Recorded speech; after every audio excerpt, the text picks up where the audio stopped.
4:40 a.m., San Bernardino County, California, Mojave Desert. A single-engine Cessna banked north over the black desert floor at 4,000 feet. The thermal scope mounted beneath the left wing swept the ground in slow arcs. Outside temperature, 31 degrees Fahrenheit. The desert read cold and flat and empty, the way it always did in the last week of November. Then the spotter saw something that should not have been there. A rectangle of heat, faint but distinct. A structure radiating warmth against ambient ground temperature that read 12 degrees colder.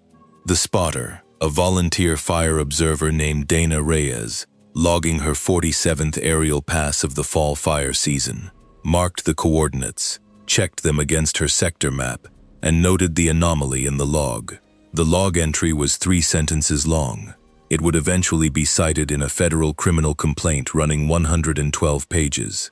14 women were inside that building. None of them had been seen by anyone outside the compound since the previous autumn. They had been reported missing from 3 states. Their families had been making phone calls to tip lines and sheriff's offices and FBI field offices for months, getting case numbers and polite follow-up calls that led nowhere. 1 thermal signature, 1 volunteer with a clipboard, 1 log entry filed at 4:47 a.m. on November 29, 2025. That is where this case begins. The Mojave Desert, north of Barstow, covers a geographic area larger than some eastern states. It is managed in overlapping jurisdictions: Bureau of Land Management, California State Parks, private inholdings, grandfathered inside preserve boundaries, and scattered parcels tied up in estates and probate. The land is remote. Roads deteriorate into tracks, then disappear. The ranch sat approximately 22 miles north-northeast of Barstow, in a BLM-adjacent parcel that had been privately held since the 1970s. The original owner, a cattle operator named Hollis Went, had run a modest operation there for 3 decades before the economics of Mojave ranching made it untenable. Went died in the spring of 2021, without a will, without direct heirs of record, and without anyone who moved quickly enough to claim the land before it entered the probate backlog.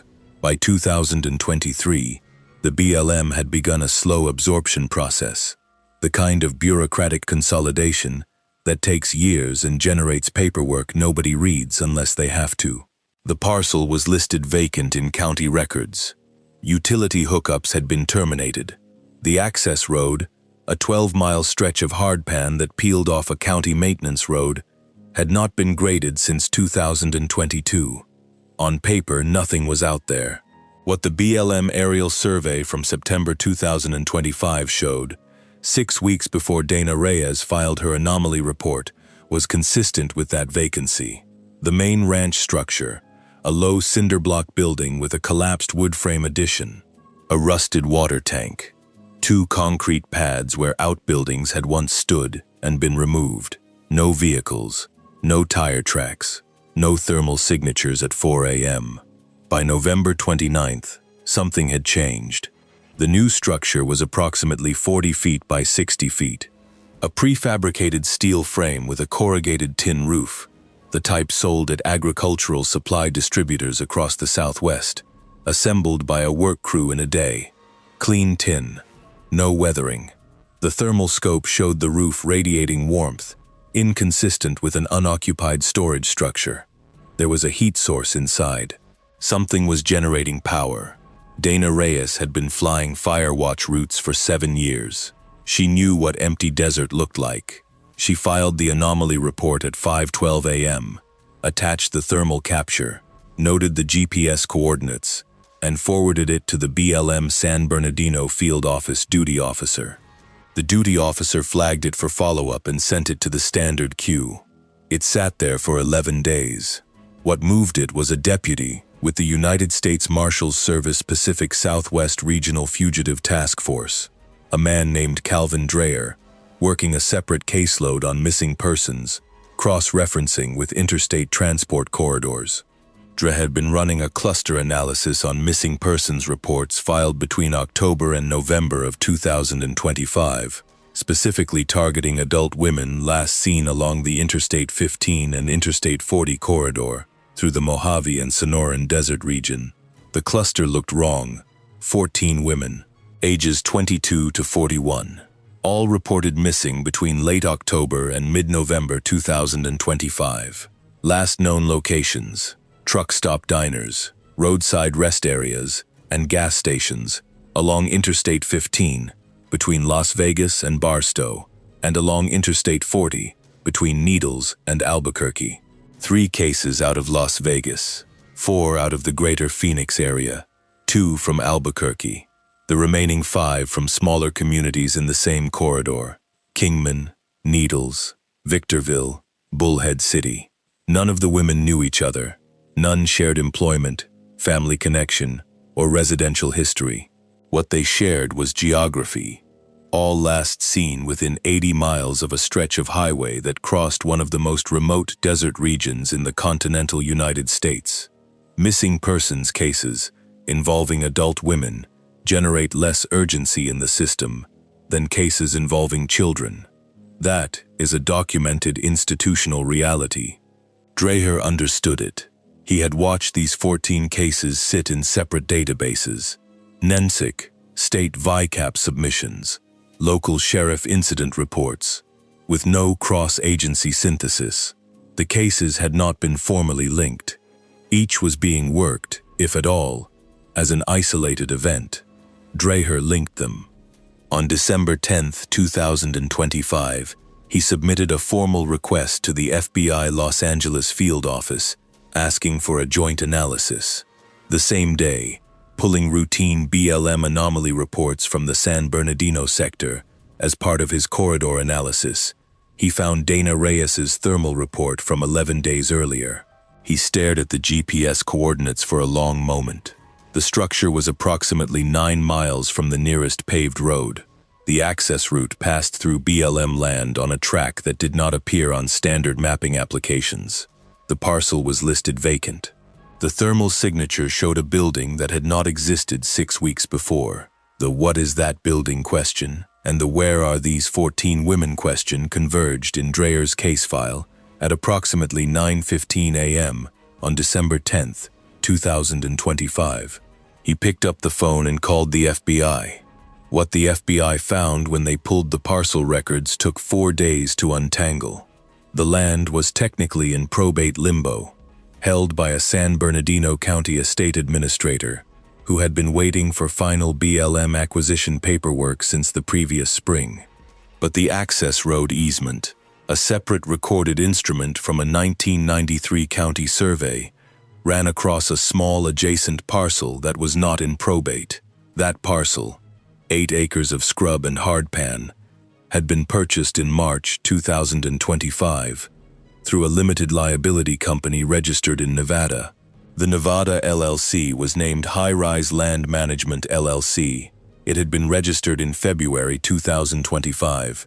Its registered agent was a law firm in Henderson, Nevada, that specialized in corporate formation services. The firm had no other connection to the principals. High Rise Land Management LLC's sole member was listed as a second LLC, Suncrest Ventures Group, also Nevada registered, also February 2025. Suncrest Ventures Group's sole member was a third entity, Granite Basin Holdings, registered in Wyoming in January 2025. Granite Basin Holdings listed a manager of record, a man named Reed Calloway, with a Bullhead City, Arizona address.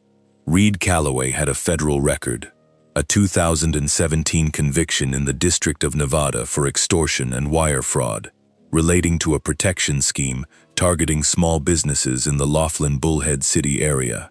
He had served 26 months. He had been released in 2019. Since then, no new federal charges, no active supervision. He had dropped largely off the monitoring radar. The 3 shell companies had been standing up since January. They had acquired the 8-acre access parcel in March. The prefabricated structure had been erected sometime between the late September aerial survey and the late November thermal detection, a window of approximately 8 weeks. The structure was built, equipped, and operational before anyone noticed it existed.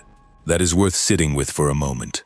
A closed perimeter compound was built and run in a federal-adjacent desert preserve for at least 8 weeks before a volunteer fire observer happened to fly over it with a thermal scope at 4:40 in the morning. The people who built this compound understood jurisdictional seams. They found a parcel that was simultaneously vacant, in legal limbo, and accessible by a route that crossed no active monitoring points. They built during a window when aerial surveys had concluded for the season. They used a prefabricated structure that could be erected in days. They powered it with a generator buried under a concrete vault so no power draw would appear on the grid. The court transcripts run over 1,000 pages, but a single line in the property records tells the real story. The access easement had not been mapped in the county GIS system because it predated digital records. No satellite navigation application would route a vehicle down that road. To find the compound, you had to already know it was there. The recruiters knew it was there because they built it. The operational model worked as follows: reconstructed from evidence recovered on scene and statements from victims. Recruiters, at least 4 individuals, working the I-15 and I-40 corridor truck stops between October and November, approached women traveling alone, women waiting for rides, women in transition.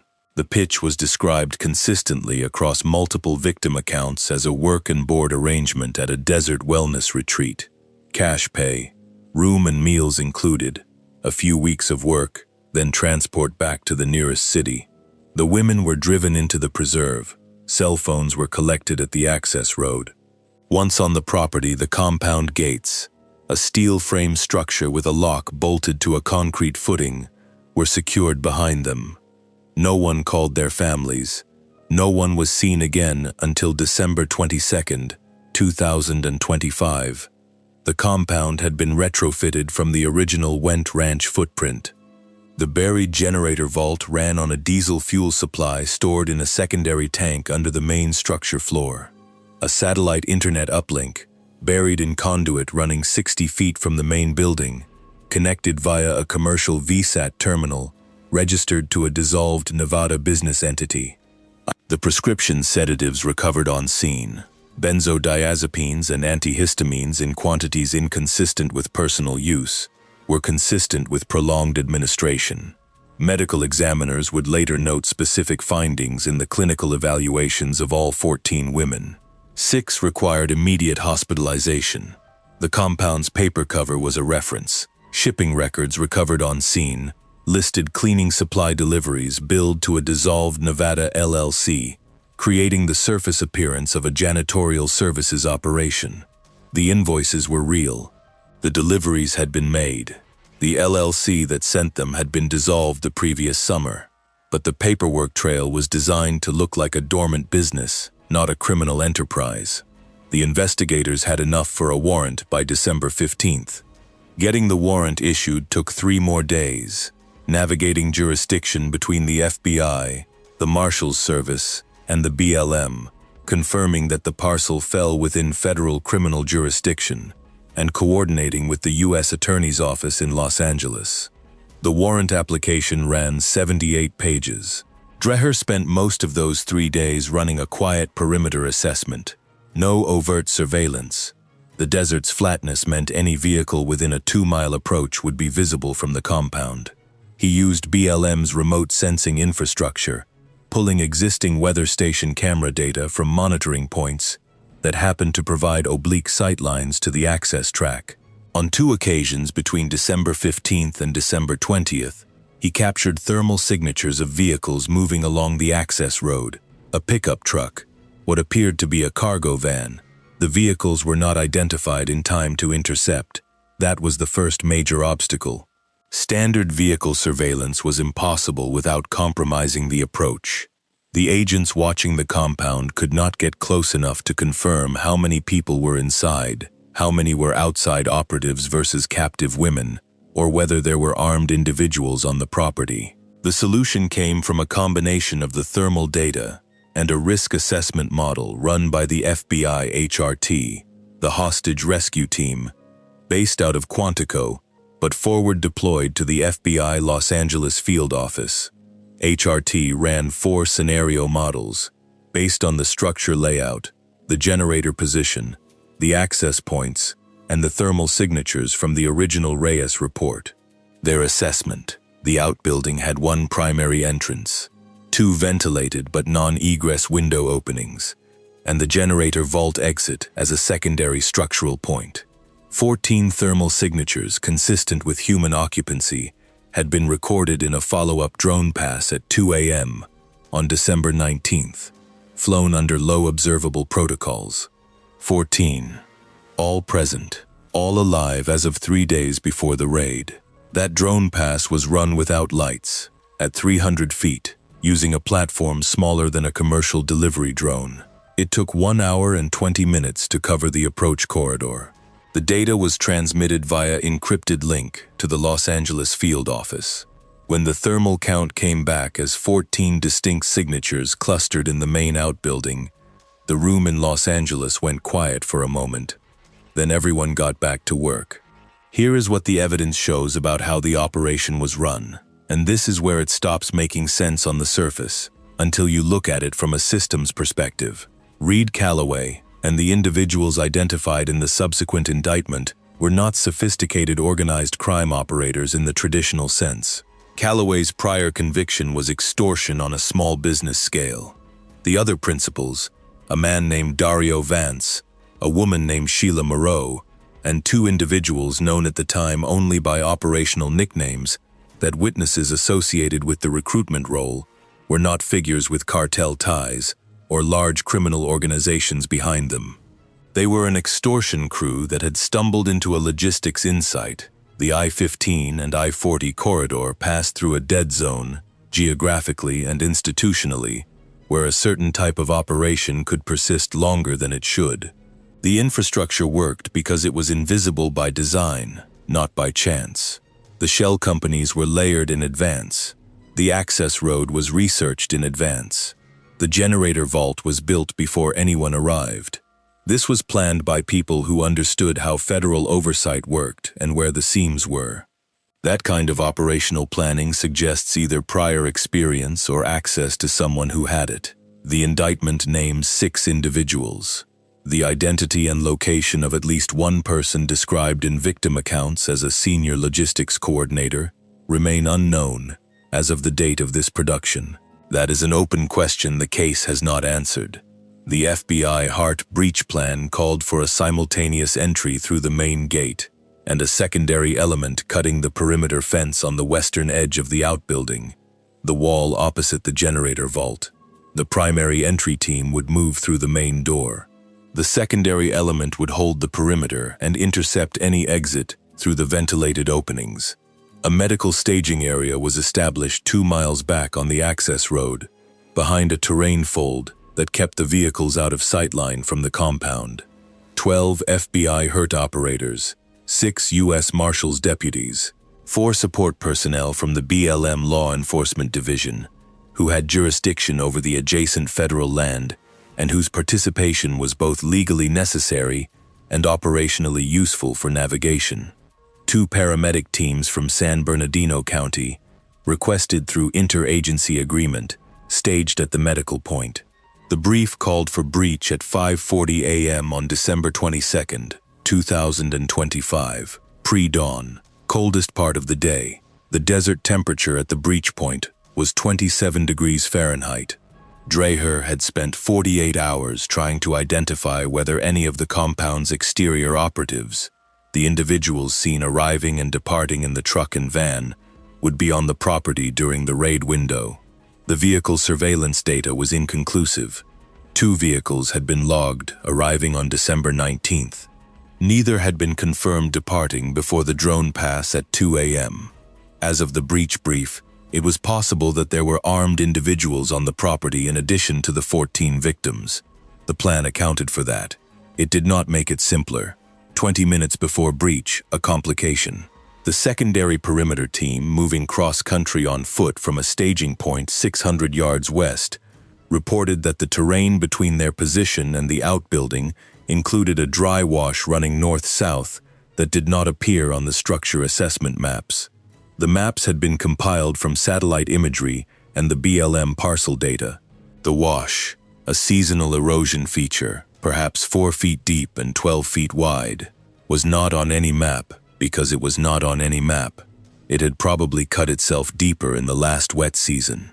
The secondary team had 12 minutes to find a crossing point, move through, and get into position before the primary breach. They found a crossing 200 yards north. They made it with 4 minutes to spare.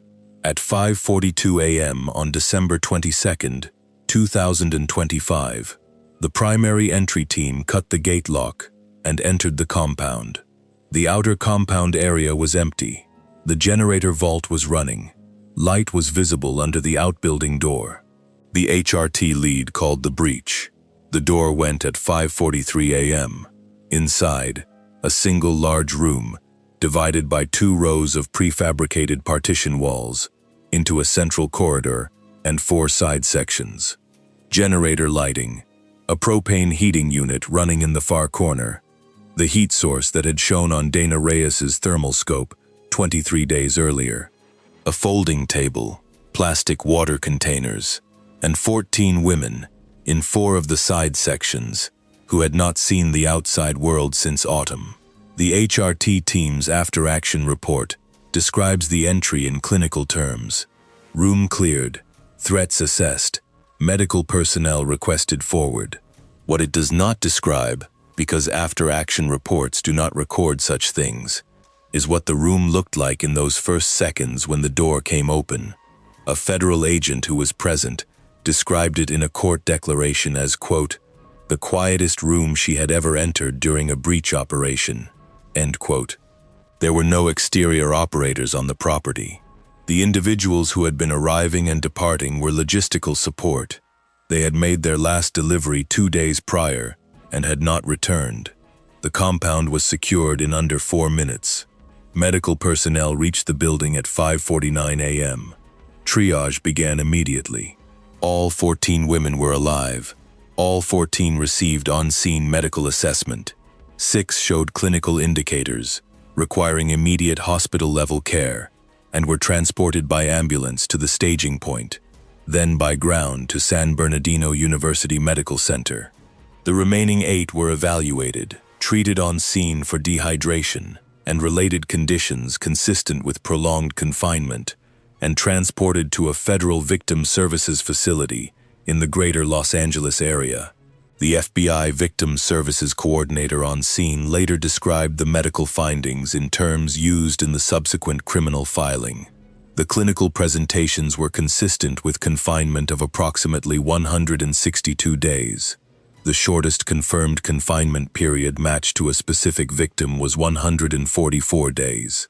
162 days. That was the span between the first disappearance. A woman named Carla Suarez, 31 years old, reported missing from a travel plaza near Barstow on October 12, 2025, and the date of the rescue.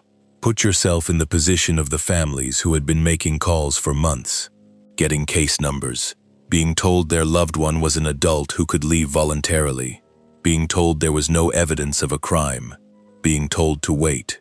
What they had been waiting for was someone to fly over the right piece of desert at the right time of morning. The arrests came in 2 phases.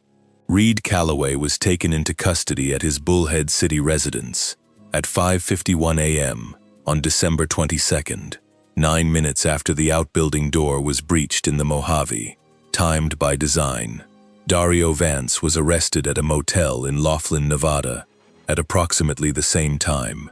Sheila Moreau was located at a storage facility she was renting in Victorville, California, where federal agents found a secondary set of operational records, a handwritten ledger, a laptop, and a set of burner phones that expanded the investigative picture considerably.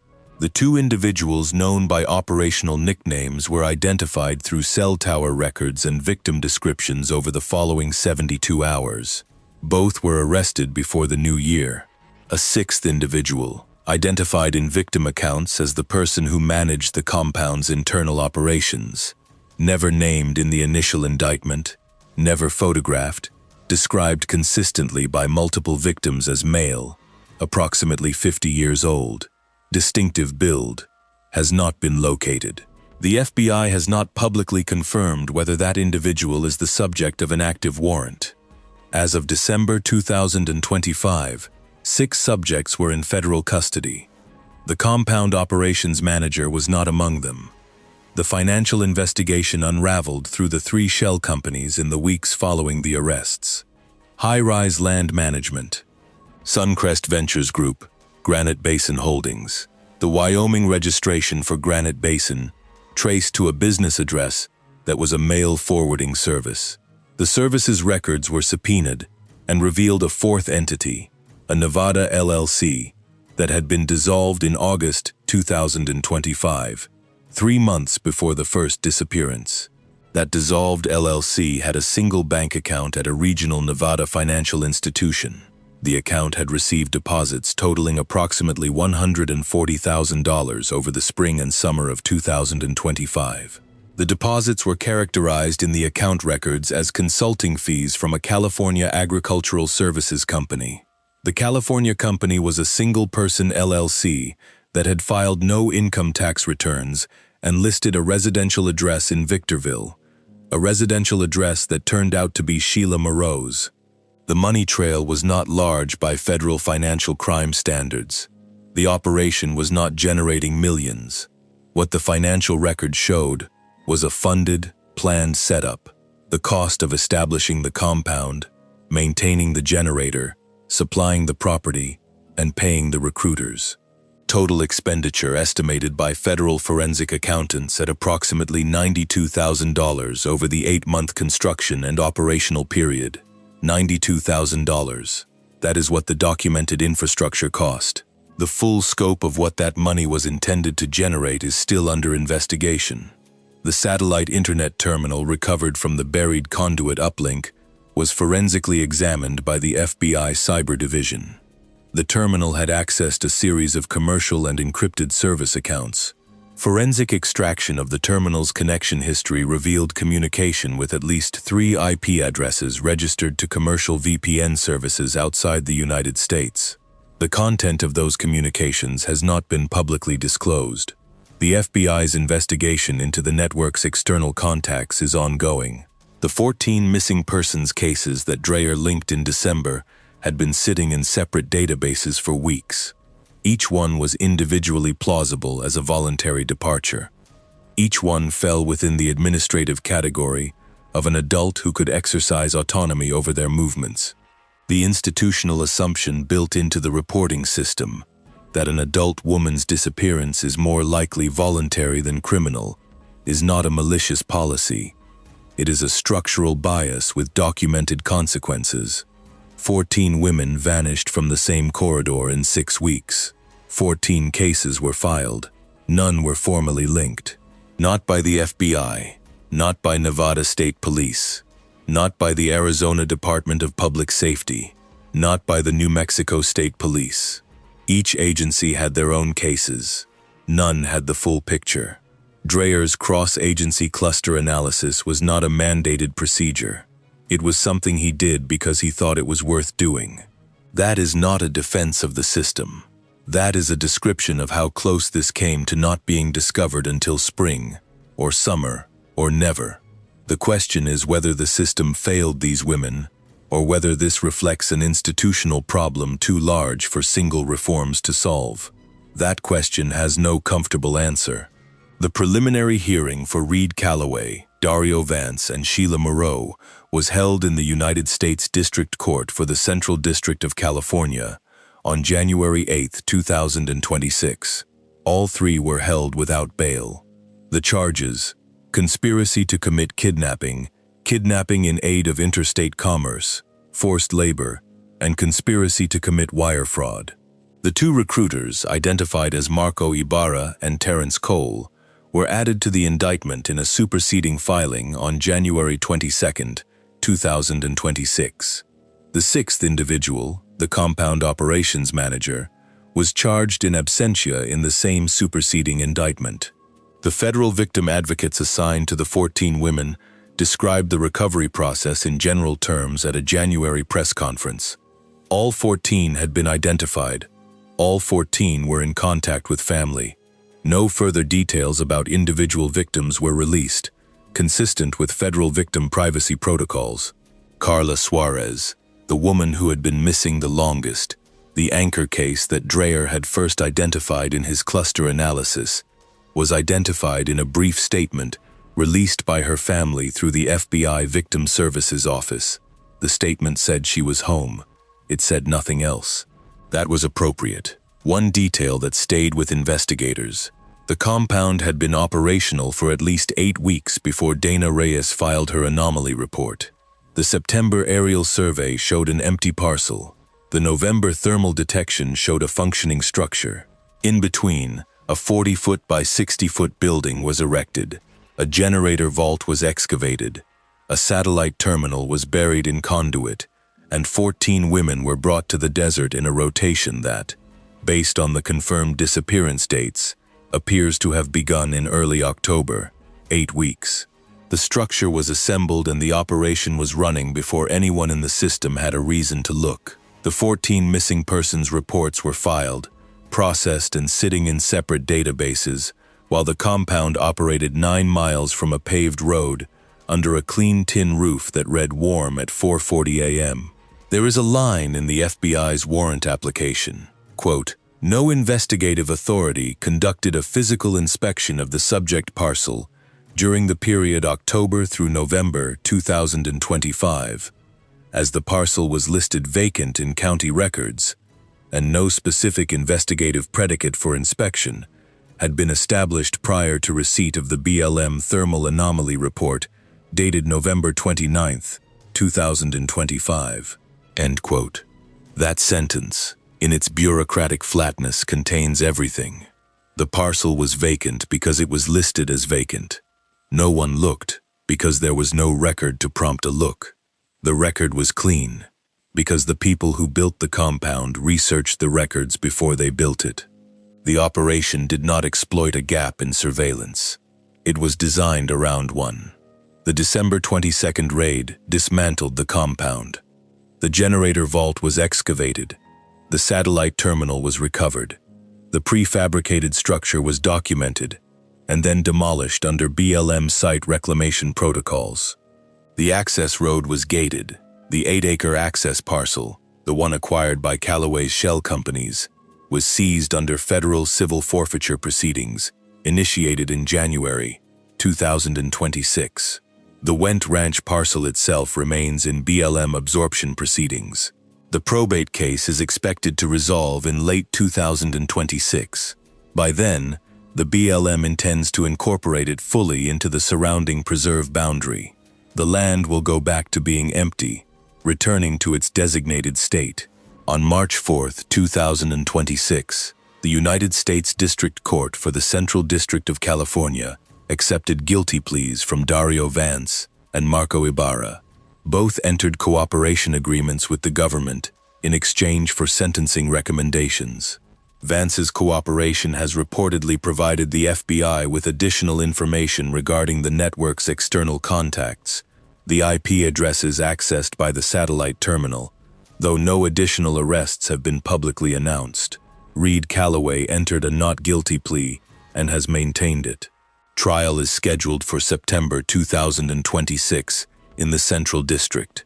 Sheila Moreau's case is pending a competency evaluation requested by her defense counsel. Terrence Cole is cooperating. The sixth individual, the compound operations manager, charged in absentia, remains at large. The FBI has not commented on whether the investigation into the compound's external communications has produced actionable leads. The Cyber Division examination of the satellite terminal is described in court filings as ongoing. The dissolved LLC that received the pre-operational deposits, the one whose account was funded by Moreau's single-person agricultural consulting entity, had a single additional transaction that federal forensic accountants flagged in their analysis.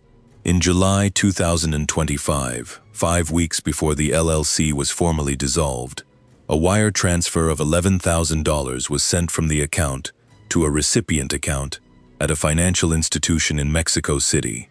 The recipient account was subsequently closed. The beneficial owner of the recipient account has not been identified. $11,000. The transfer is noted in court filings as under investigation. No further detail has been publicly released.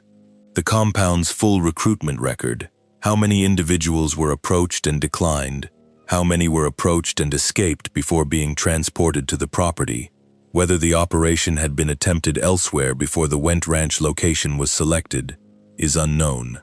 The evidence recovered on scene and from Moreau's Victorville storage unit accounts for 14 victims and the 6 named defendants. Whether there are additional victims who were not recovered on December 22, 2025, remains unknown. Donna Reyes returned to her firewatch rotation in early December after the BLM San Bernardino field office sent her a formal notification that her anomaly report had contributed to a federal law enforcement action. The notification did not say what the action was. It said her report had been useful and thanked her for her diligence. She found out what had been in the building the same way most people did. It was on the news. She has not given public interviews. She logged her 48th seasonal aerial pass on December 3, 2025, 19 days before the raid. Her route took her north of Barstow again. She noted in her log that the anomaly coordinates showed no new thermal developments. She was doing the job. That is all. Calvin Dreher submitted a written account of his cluster analysis methodology to the US Marshals Service Office of Operational Analysis in January 2026. The methodology, cross-referencing missing persons reports against geographic and transportation corridor data, with a specific flag for clustering patterns in low surveillance geographic zones, was accepted for review by the Marshals Service Task Force Standards Committee. Whether it becomes a standardized protocol is an administrative question that will be decided by people who write policy, not by people who find missing women in desert compounds. 6 of the 14 women required extended hospitalization. All 6 were discharged before the end of January 2026. The remaining 8 were receiving victim support services as of the date of the initial press conference. No further public updates have been provided. Carla Suarez had been missing for 162 days. The compound is gone. The criminal case is active. 1 defendant remains unidentified and at large. The money that moved to Mexico City remains unaccounted for.